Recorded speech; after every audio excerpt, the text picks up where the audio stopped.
Isang makabuluhang umaga na naman para sa ating mga batang tatalon for once.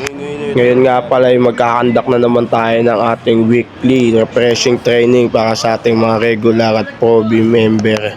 Kaya ito, sobrang excited ng mga for once na naman natin. Ang aga na naman nila ng bulabog dito sa HQ natin.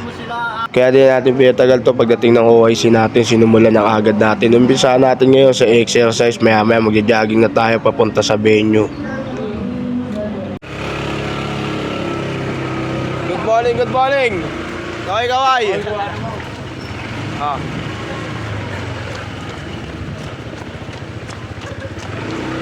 Today is the day, and the day is the day. Today is the training day.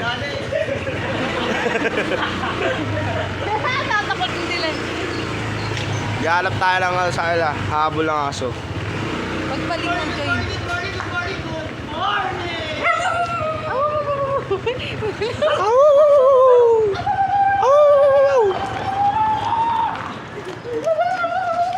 Makalive ka na naman! Tama ka na, be! Uy! May flash!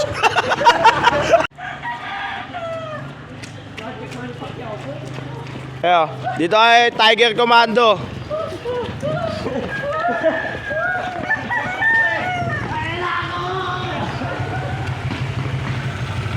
Si Bibi ka naman, si Bibi.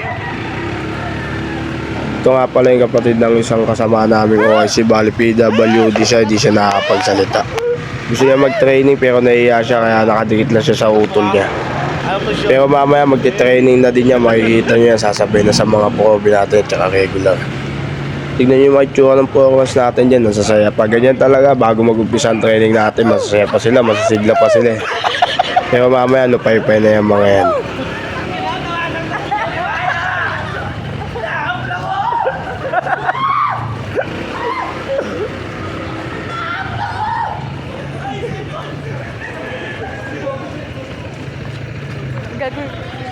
Wala tatakbo Kaya pagdating natin sa venue, tuloy-tuloy pa din jogging nila. Siguro mga 5 ikot pa yan bago sila mag-cool down. Mas maganda siguro kung una natin palalakasin yung mga stamina nila sa katawan. Kasi hindi rin biro yung bigat ng PPE natin. Tapos pagdating natin sa fire scene, napakahaba pa ng ating lalakatin. Kung di natin gagawin to, baka sa mga ganun senaryo, wala na. Hinihingal-hingal ka na pagdating mo sa fire scene. Habang nag-jogging sila, ibang OIC natin, abala naman sa pag-aayos ng mga gamit natin. Ito si JR.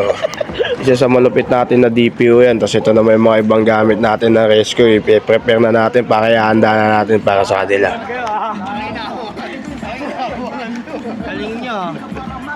Ito yung kapatid ng isa naming OIC. Bali niloloko-loko muna namin siya dyan para hindi na siya maya, makasabay na siya sa mga forwards natin. Ano may bravo? Pagtapos nga nila, ito na, inumpisa na natin, mag-lecture na tayo sa mga probe natin tsaka regular. Habang nagpapakilala si Dep, ito, nag-uusap-usap muna kami mga OIC. Tamang kwentuhan lang habang inaantay natin dumating yung Yap Tanker 1. Maya lang, dumating na yung Yap Tanker 1, bali wala na tayong inaantay, nandito na lahat ng unit natin, kumpleto na, pati medic. Dapat kaya nyo tumutri, kaya nyo i-verify. Bakit marunong lumawi dapat? So yun guys, nasa familiarization na sila. Kailangan yun yung Familiarization ng gamit. So dito tayo ngayon. Ito alam naman na, ano to? Step. Natin. Gamit sa Dito tuturuan natin sa kanila isa-isa yung mga gamit ng Yak Rescue at kung saan ginagamit ng mga to. Baka pag nangailangan kami ng gamit, alam na nila, pamilyar na sila sa gamit na kukunin nila. Ito kasi ginagamit natin sa tawag. Ito, ayan, pambukas ng pinto. Ito yan, ito. Ito ang naman, pambukas ng pinto. Baka maging pamilyar sila sa mga gamit.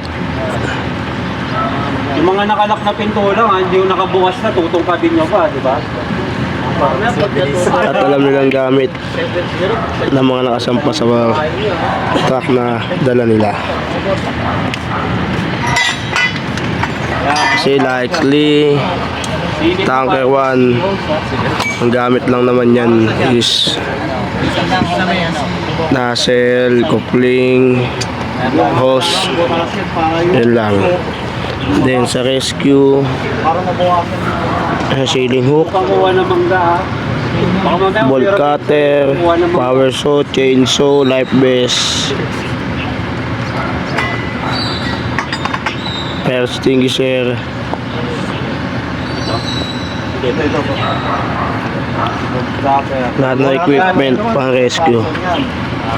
Hindi lang para sa kandado yan ha. Para sa ating wire, mga screen. Bob wire. Siyempre nagbigay kaalaman din tayo dito. Bali lahat pala ng OIC dito magsasalita. Bawat OIC may kanya-kanya kaming topic na ituturo para sa mga 4-1s natin. Pati tamang pagsuot ng PPE tinuro natin sa kanila para iwas naman mag-damage yung mga PPE natin.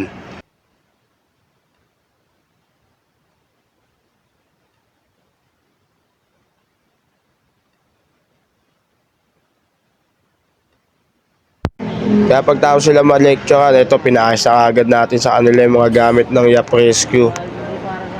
Kaya pagtapos na ito, tinanong natin sila kung may natutunan ba sila sa unang lesson nila. Kaya dito natin unang tinanong kay Carlos Yulo. Kaso ang problema, nakatulog ata siya sa sobrang dami ng kwento ng mga OIC natin. Wala na siya natandaan. Sabihin mo kay Pipe kung ano natutunan mo. Oo nga. Sana, Bobo!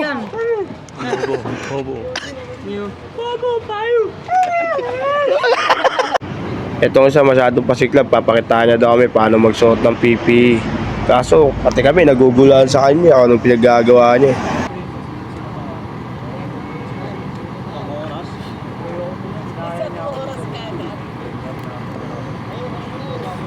Nauna kasing ngiti sa camera eh. Naunang ngiti sa camera. Sakaling kita sa leg. Pero ganun po lang yan. Buwa ng BBC guard. Taas kamay. Mukha ng hapon oh. Mukha ng hapon oh. Bestie, sabi mo, bestie, wala pa tayong Ito naman susunod na OIC na magtuturo sa kanila kaso wala ata kabulang gagawin nito eh. Hindi natin alam. Anong topic mo? po sila. Tapos, Patayin pa nga. Sila. ah, Tapos sila mag-usap, magdidakot daw po sila. Tapos papagapalan po natin sila. Nag-ano daw po, mag-host drawing, mag-host Nakukuha na yung ilaw daw ko na po. yun. Tapos ano. kaya ito, nainggit na rin tayo sa kanila. Sasabayan natin sila. Kaso iba ata gagawin ko dito. Mantitrip lang ata ako sa kanila. Tapos nga natin, ito na kagad yung unang pinagawa sa kanila. Kung makikita nyo yung mga mukha nila, mukha lang haggard kagad eh. Masyado pa stricto yung OIC na natapat sa kanila ngayon. Tapos ito na ako, papasok na ako. Tignan nyo, mga pinaggagawa ko, wala talagang kabuluhan. Hindi, pinapatawa ko lang sila dito para mapawi naman yung pagod nila kahit papaano. Maya lang, ito na yung kapatid na kasama naming OIC, nagtitraining na din siya. Di na siya naiya kasi madami na siyang kaklose kaagad sa amin eh. Bali pagtupi, tsaka pagbato ng hose muna tinuturo sa kanila. Bali medya lang tinuturo natin sa kanila kasi di naman natin pwede ituro sa kanila. Unang-una, gawal tayo sa oras. Kaya ginawa natin weekly ang training nila. Sabihin nyo, wala naman tayong problema. Unang-una, nagpapasalamat kami sa Diosdado P. Macapagal Elementary School sa pagpapahiram ng venue dito sa amin. Sobrang lawak na nito. Para sa mga 4-1s natin na nagtitraining. So sobrang lawak ng venue na to. Kahit mag-Fire Olympic, kayang-kaya dito sa lugar na to eh. Bait ah. Parang di totoo ah.